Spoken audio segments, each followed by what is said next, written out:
conquistar la alegría, enamorar la esperanza. Ahora sí, llegando a esta parte final del programa, vamos a presentar a nuestro invitado. ¿Te parece, Juan? Sí, sí, es una persona muy conocida todo en el ámbito de la ciudad de Santa Fe, Sí. por su compromiso y realmente la rareza de su profesión inicial y hoy el compromiso que tiene con el pensamiento de la bioética y algunas cosas. ¿Con quién estamos? Sí, estamos con el doctor Jorge Alberto Beninca, es médico neurocirujano, actualmente es el jefe del servicio de neurocirugía pediátrica del Hospital de Niños Dr. Orlando Alacia de la ciudad de Santa Fe, también es miembro de la comisión directiva de la Sociedad Argentina de Neurocirugía Pediátrica e integrante del Comité de Bioética del Hospital de Niños de Santa Fe. Bienvenido, doctor. ¿Y cómo les va? ¿Qué dicen? ¿Cómo están? Muy bien, muchas gracias por sumarse a este programa. Lo primero que me llama la atención, doctor, es neurocirujano pediátrico. ¿Nos contás un poquito de qué se trata, Jorge? Sí.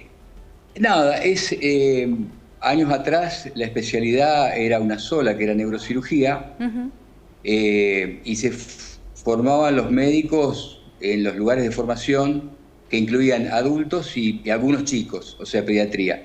En realidad, los chicos con enfermedades neuroquirúrgicas pediátricas son una menor cantidad, ¿no? Pero mucho más complejos, tienen como ciertas características especiales cuando uno los compara con los adultos. Entonces las especialidades se fueron separando y hoy en día todavía no es una especialidad reconocida diferenciada de los adultos, pero en eso estamos justamente en la Sociedad Argentina de Neurocirugía Pediátrica. Claro. Yo personalmente era un cirujano de adultos y hacía de vez en cuando algunas cosas en chicos, y desde hace unos 10 años pasé directamente a hacer solamente niños en el Hospital de Niños de Santa Fe, que es el Hospital Orlando Alacia. Jorge, y un poco para volver para atrás y para saber quién es Jorge Beninca, te pregunto, ¿siempre quisiste ser médico? ¿Era algo que siempre te llamó la atención? Y después, en el momento de elegir o encontrar esta especialidad, ¿era algo que tenías en mente o que lo descubriste? No, yo médico yo no es que quería ser médico, yo en realidad era una búsqueda hacia el otro, o sea, hacia las cuestiones sociales. En este caso, yo creo que por cuestiones de familia no pude hacer otra cosa más que algo útil. Entonces, bueno, la medicina y algunos amigos me empujaron a eso en el año 74, cuando yo me recibí del colegio secundario. Entonces, la medicina fue una especie de salida de compromiso, entre otras cosas que yo me quería hacer y que de hecho también he hecho durante mi vida junto con la medicina. Pero bueno, lo que pasa es que la responsabilidad con el otro, el contacto con otra gente, la problemática completamente distinta a la vida de uno, me sigue todavía gustando y me sigue haciendo hacer cosas dentro de lo que es medicina. A pesar de que estos años han cambiado muchísimo las prácticas, ¿no es cierto?, las formas y las cuestiones laborales en medicina, bueno, todavía sigue siendo útil. La cirugía pediátrica es simplemente eso sí se fue dando. Yo me gustaba mucho el sistema nervioso, trabajé muchos años en investigación científica, los primeros 6, 7 años de mi carrera fueron en investigación, y eso me llevó a la práctica médica, o sea, pasé a la universidad, que la hice en Tucumán, en Rosario y en Tucumán, y después pasé a la práctica de la medicina, que la hice en Tucumán y después acá en Rafaela y en Santa Fe. Bueno, paralelo a la medicina, siempre me interesó, siempre fueron 3 cosas. Siempre la música, primero la música, y todavía ahora sigo tocando y haciendo algún tipo de intervención. Y después un interés por algo que yo en términos muy generales llamo la política, pero también he participado en alguna actividad política, actividad gremial en la ciudad de Rafaela, en la Asociación Médica, pero que tiene que ver más bien por una pregunta sobre el otro que va más allá de mi cercanía, de mis amigos, de mi familia, es decir, aquellas personas que uno se encuentra a veces de casualidad, a veces en determinados lugares preparados para eso, y que te llevan a plantearte por preguntas o por intentar relaciones o incluso participar directamente en algún tipo de actividad, a veces política, a veces cultural. La música es lo mismo, ¿no? Es decir, es una intervención de otro tipo. Lo que pasa es que la medicina tiene siempre ese componente de una cuestión muy difícil, muy dura, y que realmente uno se siente útil, y eso a veces es impagable. A veces uno termina de hacer una cirugía o una actividad así que le sirvió al otro, que uno sabe que con eso mejora la calidad de vida de otra persona, que además ni uno no conoce y que a veces solamente va a ser por un periodo de 1 o 2 meses que lo va a ver. Y eso da una satisfacción muy importante que hace que se toleren una cantidad de cosas que uno tiene que llevar adelante, en fin. Así que esas son las 2 o 3 cosas que siempre llevé adelante. La música y cierto interés político-cultural, digamos. Ahora usaste mucho, ya reiteradas veces, no es una crítica, sino es una observación para pararme en la pregunta, la palabra otro. ¿El otro dónde empieza el otro? ¿Y el otro son anillos o el otro es un conjunto de otros? Es un conjunto, es una forma muy genérica de nombrar aquello que no está tan cercano a uno, porque tu familia, algunos, qué sé yo, te tienen que aguantar, otros te llevas bien, la familia es grande, tiene distintos, así como decís vos, círculos, los hermanos, los primos, qué sé yo. Y después vienen los amigos y después viene la gente en general, que vos, que no los entendés de entrada. Entonces, es también una palabra de uso filosófica, ¿no es cierto? Es cuando tratás de nombrar a personas que no son de tu conocimiento directo, pero que a lo mejor a través de algún mecanismo, a través de una conferencia o simplemente a través de una conversación, a veces casi gratuita, o sea, una conversación inesperada que vos tenés en el colectivo con el que va al lado, de golpe te encontrás con un mundo que no imaginabas, qué sé yo.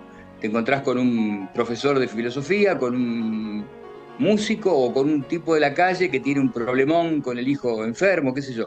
Y eso no lo esperás o no aparece, sino haces el pequeño saltito de olvidarte, aunque sea 10 minutos, de tu propia situación y preguntarle, saludarlo, qué sé yo. Eso yo lo hago a veces a propósito para encontrarme con otros que no espero. Tal cual. Y una escucha activa y un compromiso importante.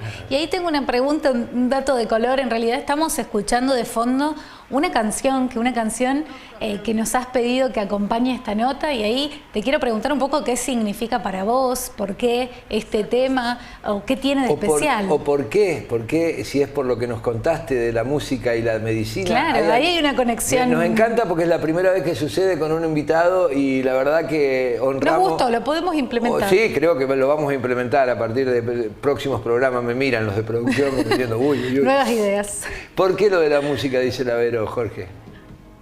Porque, mira, yo te diría que una persona se define más bien mucho por el tipo de música que escucha, ¿no? Sí. Por supuesto, esto es una generalización, un juego. Y en ese caso especial, que es Egberto Gismonti, que es un músico brasilero, que es muy bueno, a mí siempre me gustó, siempre me enganché, incluso a veces pasaban años y lo volví a escuchar y otra vez volvía a pasarme 1 o 2 semanas enganchado con las canciones que toca. Y sí, tiene una mezcla de virtuosismo, porque toca muy bien el piano y muy bien la guitarra.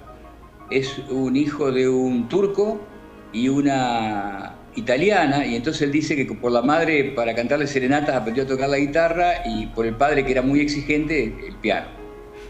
Y ese tipo, y especialmente esa canción que él cuenta, que le recuerda a una canción de muy chico que le cantaba a la tía, es casi una celebración de la vida.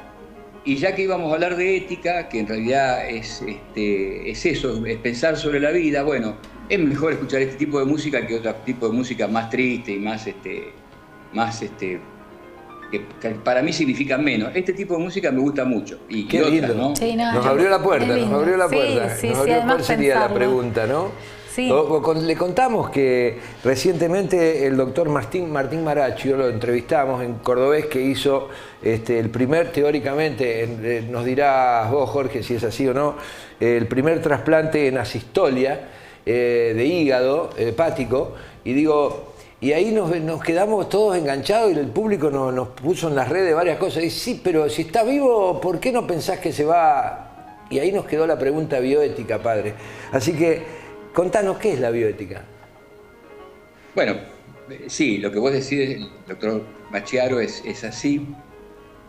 Primero empecemos por, justamente, al plantear el tipo ese de cirugía que se hizo en julio de este año, en Córdoba, hace un planteo que se agrupa bajo el término de bioética. La bioética es una disciplina, no es una especialidad médica todavía, pero que agrupa una cantidad de cosas, de valores, de conocimientos técnicos, de opiniones, de toma de decisiones. Y la característica es que, como toda ética, es caso a caso. No hay una ley general ética para determinada enfermedad. Eso lo hace la medicina. Es decir, la medicina determina conductas unívocas, o sea, un protocolo que se hace siempre igual ante la misma enfermedad. Entonces, pero justamente entre el blanco y el negro siempre hay una línea que tiene grises y que es donde generalmente el médico sufre, todo el personal de salud sufre, porque no están claras a veces las decisiones que hay que tomar. Entonces, justamente por esa falta de claridad es que se han implementado, hay una ley, yo siempre tengo que mirar el número porque eso es de abogado, es la 24.742, que habla sobre los comités de bioéticas hospitalarias, en donde ayudan, colaboran con el médico o con el grupo médico o con los padres a tomar una decisión que es muy difícil sobre un caso determinado. Entonces, para resumir un poco, la bioética y sobre todo el comité de bioética es una entidad de 12 médicos, no solo médicos, de 12 personas que ayudan al grupo médico tratante a tomar una decisión que a veces es muy difícil para que quede en la espalda sola del médico. Entonces se hace una consulta, el comité se reúne y emite una recomendación. Y dentro de esa recomendación, bueno, después el grupo médico puede trabajar un poco más cómodo. No sé si llegué a explicarlo, pero... Sí, muy claro. Y ahí yo quiero hacer el nexo de entender cuál es el vínculo entre la neurocirugía pediátrica y la bioética. ¿Por qué es tan importante vincularlos y qué tipo de casos, por ejemplo, se puede llegar a presentar? Buenísimo. La neurocirugía tiene un porcentaje de sus casos que son complicados de definir. Entonces ahí hacemos la consulta. O sea, yo lo necesitaba, como cirujano, necesitaba que hubiera un comité de bioética en el hospital. Sí. No lo había hasta hace 2 años.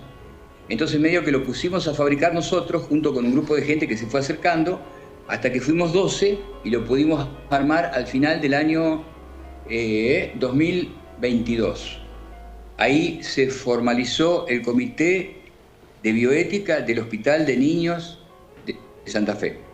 Entonces ahora, como neurocirujano, igual que otros especialistas de otros lugares, de terapia intensiva, de neonatología, de las otras especialidades médicas, podemos hacer una consulta a un comité. ¿De qué consultas? Bueno, aquellos que tenemos problemas para definir si va tal tratamiento, si va tal otro, si no hay que hacer más nada, si hacemos una consulta con otro hospital de mayor referencia. Es decir, simplemente como neurocirujano, la relación que tenemos con el comité es que somos unos más, un grupo más de los médicos que hacen consultas con el comité de bioética. Nosotros, para que tengan una idea, el comité hizo unas 24 consultas el primer año, otras tantas el segundo. Habremos hecho un tercio de esas. En neurocirugía siempre lo que tenés son pacientes, los pacientes graves, tenemos que tomar decisiones sobre distintas enfermedades que le ocurren y en donde el tratamiento no está claro si le va a hacer un bien, si le va a hacer un mal o si le va a ser indiferente. Entonces hacemos una consulta al comité a ver si nos ayuda a tomar una decisión. Entonces el comité nos responde con lo que puede y nos ayuda, es caso por caso, es decir, lo que hay es un asesoramiento no general, sino para este caso concreto. Y a nosotros, ya te digo, de de las 20 y pico consultas que ha hecho todo el comité, nosotros hemos hecho por lo menos un tercio de esas. Jorge, Ahora, y a ver, para ir al tema puntual, ¿no? Digo, ¿qué diferencia hay entre estas dos frases? ¿Trasplante en asistolia o desconexión para trasplante? Está bien. Porque la palabra desconexión parece que es desconectar a un paciente, parece, y es que ahí donde la gente dice, ¿cómo? ¿Está autorizado desconectar a un paciente en coma? Yo voy a hacer un poquito de historia. Había una sola posibilidad de estar muerto en la ley argentina, es decir, que se te parara el corazón. Es decir, tradicionalmente el médico firmaba un certificado de defunción cuando no había evidencia de cuando había un paciente de que el corazón latiera por más ayuda que le hubieran hecho. Claro. O lo encontraban en la calle, ¿no es cierto? Es decir, independientemente de qué momento se producía el contacto con un profesional que podía firmar un certificado de defunción. O sea, la muerte existía de una sola manera. A partir del año no sé cuánto, se instala el concepto de muerte cerebral, que es muy preciso y que tiene 10 puntos que tienen que ser cubiertos para que un paciente que está internado, por ejemplo, en la sala de terapia intensiva, si tiene esos 10 puntos que se van tomando, ¿no es cierto? Generalmente miden la actividad cerebral, aunque el corazón funcione por el famoso caso de Karen Kinlan, aunque el corazón funcione por máquinas, por respiradores, por drogas que se están haciendo, no tiene chance de que ese cerebro funcione. Por varios motivos, es decir, hay unas test que se realizan. Entonces eso es el diagnóstico de muerte cerebral. Hace muchos años que está en el país y eso permite, bueno, por ejemplo, hacer un trasplante, hacer una ablación en ese paciente que está para la ley muerto. Claro. Eso lleva a veces 2 o 3 días, se llama el INCUCAI, hay todo un proceso bastante complicado para asegurar que estás trabajando con una persona que no tiene ninguna chance de sobrevivir. Y ahora hubo una modificación, que esa es la problemática, y para explicarlo en palabras de fácil entendimiento, es complicado porque tiene muchas explicaciones técnicas, pero es cuando uno tiene la certeza de que ese paciente no va a sobrevivir porque la agresión fue muy grande y que solamente es una cuestión de tiempo, pero que en ese tiempo se pierde la posibilidad de que sea donante. Entonces, cuando se verifica esa situación, doy un ejemplo. Una lesión por herida de bala en el cerebro, que tiene cierto tamaño, que tiene ciertas, que la tomografía muestra ciertas condiciones, no se vuelve de ahí. Ahora, hay veces hay que esperar que se produzca el deceso final durante muchos días, y en esos días se pierde la posibilidad de que sea donante. En ese caso se aplica la ley de una forma especial y se considera también muerte cerebral. Ahí está, o sea, hay una muerte cerebral teórica, no tan confirmada como la anterior que hablábamos, hay una posibilidad, pero siempre hay una certeza de no vida en el corto plazo. Sí, en realidad dije muerte cerebral, en realidad es muerte por asistolia, que esa es la palabra que aparecía. Sí, o sea, es otro nivel. ¿Esto es nuevo? ¿Se aprobó hace poquito o estuvo siempre y ahora encontramos la tecnología para usarlo? No, eso se aprobó hace poco, no tengo la fecha, creo que es el año 2017. Es un ajuste a la ley, un agregado. Es cuando en forma manifiesta hay una asistolia de más de 5 minutos, se considera que el cerebro ya no tiene ninguna posibilidad de sobrevida. ¿Qué es la asistolia? ¿Qué es la asistolia entonces? Que el corazón no lata. O sea que si se paró el corazón durante más de 5 minutos y volvió a arrancar, pasaste por una asistolia. Sí, pero no vuelve a arrancar. 5 minutos. Y pues entonces está muerto el paciente, es lo que no termino de entender. Claro, pero el diagnóstico de muerte requiere mayor cantidad de criterios que a veces llevan 2 o 3 días. Acá es inmediato. Claro, es para poder también hacer las ablaciones y poder llegar a la donación. Y ahí, bueno, imagino también se necesita el comité de bioética para tratar cada caso puntual, justamente discutiendo quizás cuestiones similares a como lo charlábamos recién. generalmente interviene el comité de bioética medio de urgencia, a veces lo llaman, a veces lo hacemos por teléfono. Nosotros tenemos un caso en espera. Sí. Y un caso, prefiero no hablar de eso, pero es un caso simplemente porque no se resolvió aún. Pero es donde la familia está ofreciendo eso, y entonces tenemos, ahí el comité tuvo tiempo, porque en esto estamos trabajando ahora unos 6 meses, de dar sus recomendaciones, de ir preparando. Por ejemplo, el comité de bioética no solo tiene una función normativa, sino también tiene cuestiones educativas. Por ejemplo, había un grupo de gente que se negaba a trabajar de procedimiento, la gente de quirófano. Entonces tuvimos una reunión muy larga haciendo las mismas preguntas que están haciendo ustedes, pero para gente que está trabajando directamente, o sea, que está involucrada directamente en el trabajo. Entonces hay que explicarle con mucho más detenimiento en qué situación se encontraban, por qué se hacía eso, por qué la madre quería trabajar en eso. Entonces, bueno, ahí también tuvimos lugar y tuvimos la oportunidad de explicarles, no solo, porque hay a veces una comunicación que tiene que ver mucho con que te crean, es decir, con la confianza que el que habla está hablando. Con nosotros colabora el padre Sergio, que es el padre del hospital, entonces él tiene mucha ascendencia moral sobre la gente que trabaja en el hospital. Entonces muchas veces 3 palabras de él valen más que un libro que podamos ofrecer para la lectura. Entonces, si está dentro de ese proceso, me refiero a un proceso ya de lo que nosotros llamamos LET, limitación de esfuerzo terapéutico, que implica toda una serie de protocolos, no es un invento nuestro ni una cosa que se esté improvisando en ese momento, pero ahí intervienen los de cuidados paliativos.